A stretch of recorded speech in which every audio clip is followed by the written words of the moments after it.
मुझे मर्द चाहिए, एक असली मर्द। कोई हमें रुक जाना चाहिए। मुझे पता है जो खुद भी कमर के नीचे मुर्दों की तरह मरा हुआ है। कहानी की शुरुआत में हम एक लड़की को स्टेज पर डांस करता हुआ देखते हैं जिसका नाम पुष्पा होता है। यहीं पर एक लड़की जिसका नाम कांतम्मा होता है अपने मंगेतर भगलंडी के साथ बैठी हुई होती है।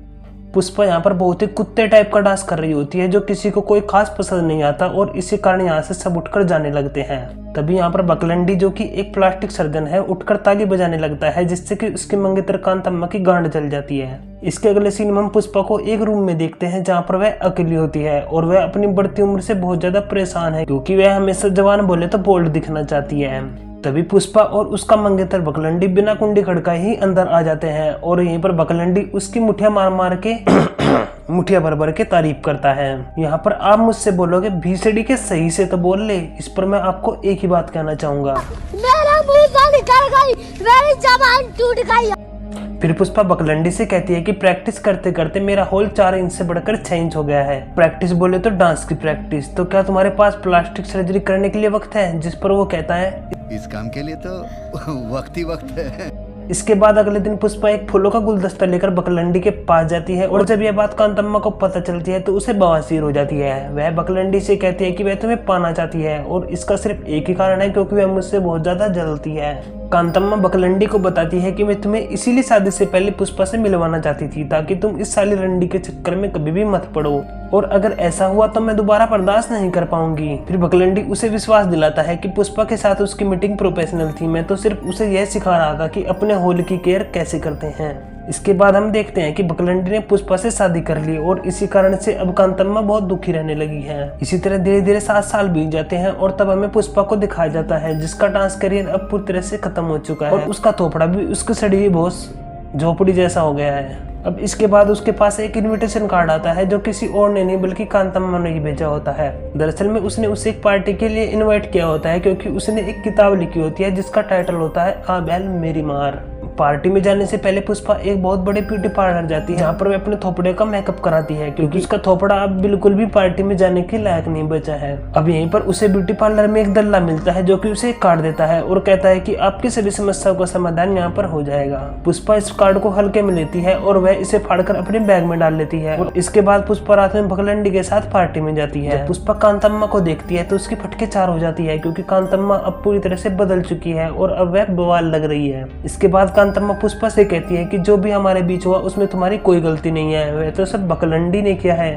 क्योंकि वही तुम्हारी मारना चाहता था। फिर कांतम्मा भगलंडी को भी खोपचे में लेकर जाती है जहाँ पर वह उससे कहती है कि इस कुत्ते ने तुम्हारा क्या हाल बना दिया, पहले तुम जिंदा लोगों की प्लास्टिक सर्जरी करते थे और अब तुम्हें मुर्दों का मेकअप करना पड़ रहा है। कांतम्मा भगलंडी से कहती है कि मेरी जान पुष्पा तुम्हें नहीं देती तो क्या हुआ, मैं तुम्हें आज भी उतना ही प्यार करती हूँ और मैं तुम्हें अपने टांगे उठा उठा कर भी दे सकती हूँ। इसके बाद हम आगे देखते हैं कि भगलंडी और पुष्पा के बीच में अब कुछ भी अच्छा नहीं चल रहा है और भगलंडी अब दिन भर शराब पीने लगा है। इसके बाद पुष्पा अपना मेकअप करने लगती है तो उसे वही कार्ड मिलता है जो दरबारी दल्ले ने उसे ब्यूटी पार्लर में दिया था। फिर वह उसी एड्रेस पर पहुंचती है जहाँ पर उसे एक लड़की मिलती है जिसका नाम चिपकी चू होता है। चिपकी चू उससे कहती है कि मेरे पास एक ऐसा जमाल गोटा है जो कि तुम्हें 50 साल की बुढ़िया से 24 साल की कमसिन कली बना देगा। कांतम्मा को उसकी बात पर कोई विश्वास नहीं होता और वह उससे कहती है कि साली कुतिया तू झूठ बोल रही है, मेरे चेहरे के साथ साथ में मेरे नीचे भी झुर्रियां पड़ चुकी है और तू कहती है कि तू मुझे अब वर्जन बना देगी। वह कहती है हाँ। चिपकुचू उसके हाथ पर एक चाकू से काटती है और उसके बाद वह उस पर जमाल गोटा लगाती है जिसके कारण उसका हाथ एकदम से ठीक हो जाता है और उसकी स्किन भी पहले से काफी अच्छी हो जाती है और उसका दूसरा हाथ वही रहता है बुढ़िया वाला। कांतम्मा इसे देखकर हैरान हो जाती है और वह उसे उतने ही पैसे दे देती है जितने उसे मांगे थे। इसके बाद चिपकीचू उसे एक जमाल गोटे की बोतल देती है और फिर पुष्पा उसे पी जाती है। इसके बाद वह एकदम से जवान हो जाती है और उसके मौसम भी अलग ही दिखाई देने लगते हैं। फिर चिपकीचू उसे बताती है कि अगले 10 साल तक तुम्हारी बॉडी में कोई भी चेंजेस नहीं होगा, बस तुम्हें इसका ध्यान रखना है। दूसरी तरफ हम कांतम्मा को देखते हैं जो कि भगलंडी से मिलने आती है। वह उससे कहती है कि पुष्पा ने तुम्हारा करियर बिल्कुल खराब कर दिया है, उसने तुम्हें शराब के नशे में डुबाकर पागल कर दिया है और वह उससे कहती है कि आज भी वह उससे इतना ही प्यार करती है। इसी के साथ साथ वह उसे इस बात के लिए भी कन्विंस कर लेती है कि उन्हें पुष्पा को मारना होगा। इसके अगले सीन में पुष्पा अपने घर आती है और शीशे में अपना पिछवाड़ा देखकर खुश होने लगती है। पुष्पा अपनी जवानी के नशे में धुत हो जाती है और वह भगलंडी से कहती है भीसड़ी के और पी ले और फिर जाके सो जा। बकलंडी उससे कहता है बीड़ चोद की तू मेरे पैसे ऐसे बर्बाद नहीं कर सकती, और इसी के चलते हुए उसे सीढ़ियों से धक्का दे देता है। नीचे गिरने की वजह से उसकी गर्दन पूरी तरह से टूट जाती है और उसकी मौत हो जाती है। इसके बाद कांतम्मा बकलंडी से कहती है कि तुम्हें पुलिस को कॉल करना चाहिए और बताना चाहिए कि यह सब एक्सीडेंट है। वे दोनों बातें कर ही रहे होते हैं कि तभी अचानक पीछे से आवाज आती है और जब वह पीछे मुड़कर देखता है तो उसके पीछे पुष्पा खड़ी होती है। पुष्पा को जिंदा देखकर बकलंडी की गांड फट जाती है और वह पूरी तरह से डर जाता है क्योंकि उसकी गर्दन अभी भी टूटी होती है और उसका फेस भी घुमा हुआ होता है। इसके बाद पुष्पा अपनी गर्दन को सीधा कर लेती है और फिर बकलंडी उसे एक डॉक्टर के पास लेकर जाता है। जब डॉक्टर उसका चेकअप करता है तो वह देखता है कि उसके गर्दन की हड्डी पूरी तरह से टूटी हुई है और उसके दिल की धड़कन भी बंद है। डॉक्टर जब उसका टेम्परेचर चेक करता है तो देखता है कि वह भी बहुत ज्यादा कम हो गया है और ऐसा तभी होता है जब कोई इंसान मर गया होता है। यह सब देखकर डॉक्टर उससे पूछता है कि बहन की लोड़ी, तेरे गर्दन भी टूटी है, तेरे दिल की धड़कन भी बंद है, फिर भी तू जिंदा कैसे है। वहां से डॉक्टर बाहर चला जाता है, जिसके बाद बकलंडी उसके माथे पर हाथ रख के चेक करता है तो वह देखता है कि उसकी बॉडी बिल्कुल ठंडी हो गई होती है, जिसके कारण वह भी वहां से भाग जाता है। कुछ देर बाद बकलंडी फिर से वापस आता है। वह एक नर्स से पूछता है कि यहाँ पर एक पेशेंट था तो वह बताती है कि उसे मुर्दा घर में शिफ्ट कर दिया गया है क्योंकि उसने हमारी गेंद में उंगली कर रखी थी। इसके बाद बकलंडी वहां से भागता हुआ सीधा मुर्दा घर जाता है और वह उस बैग को खोलता है जिसमें पुष्पा बंद होती है। वह पुष्पा को लेकर घर आता है और उसके सभी डैमेज पार्ट की रिपेयरिंग करने लगता है। जब वह नीचे सामान लेने जाता है तो वहाँ पर कांतम्मा आ जाती है और वह बकलंडी से कहती है कि उन्हें पुष्पा की बॉडी को ठिकाने लगाना होगा, जिस पर बकलंडी उसे बोलता है कि बहन की लोड़ी धीरे बोल, उसे सब सुन जाएगा और फिर वो तेरी झोपड़ी फाड़ के तार पे सुखा देगी। दरअसल में उसे नहीं पता होता कि पुष्पा अभी भी जिंदा है। इसके अगली पल पुष्पा अंदर से गन लेकर आती है और कांतम्मा को गन से शूट कर देती है, जिसके बाद उसकी बॉडी एक पुल के अंदर गिर जाती है। इसके बाद पुष्पा बकलंडी से कहती है कि उन्हें इसकी बॉडी को ठिकाने लगाना होगा और जब वे उसकी बॉडी को पुल से बाहर निकालने लगते हैं तभी अचानक कांतम्मा अपने आप ही खड़ी हो जाती है। उसके पेट में एक बहुत बड़ा छेद हो गया होता है। अब यह सब देखकर वे दोनों हैरान हो जाते हैं और उन दोनों की बहुत भयंकर वाली फट जाती है। अब ये एक दूसरे से अपनी शिकायत कहती हैं और इसके बाद ये दोनों अपनी अपनी गलती भी मान लेती है।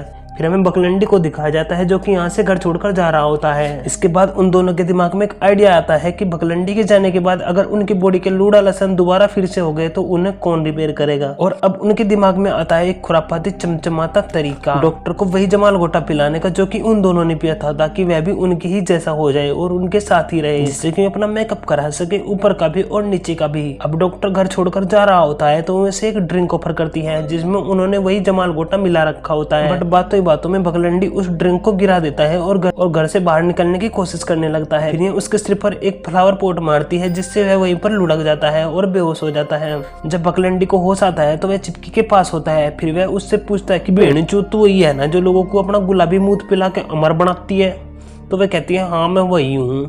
फिर बकलंडी कहता है मैं नहीं मानता, जरा टेस्ट कराइयो अपना, जिस पर चिपकी उसके हाथ की एक उंगली को काट देती है और उस पर वही जमाल गोटा लगा देती है, जिससे उसका घाव एकदम से ठीक हो जाता है और उसकी स्किन भी पहले से ज्यादा खूबसूरत और यंग हो जाती है। इसके बाद बकलंडी चिपकी के जमाल गोटे को पीने के लिए मान जाता है और जब वो उसे पीने वाला होता है तो उसे ख्याल आता है कि हमेशा जिंदा रहना एक वरदान नहीं बल्कि अभिशाप है, उसे अपनों को मरते हुए देखना होगा। और इसी के चलते हुए वह उस जमाल गोटे को पीने से मना कर देता है। फिर बकलंडी एक चाकू फेंक कर मारता है जो कि एक इलेक्ट्रिकल बोर्ड में जाके लगता है। इलेक्ट्रिक बोर्ड के खराब होने के कारण वहां से लाइट चली जाती है और बकलंडी वहां से बाहर चला जाता है।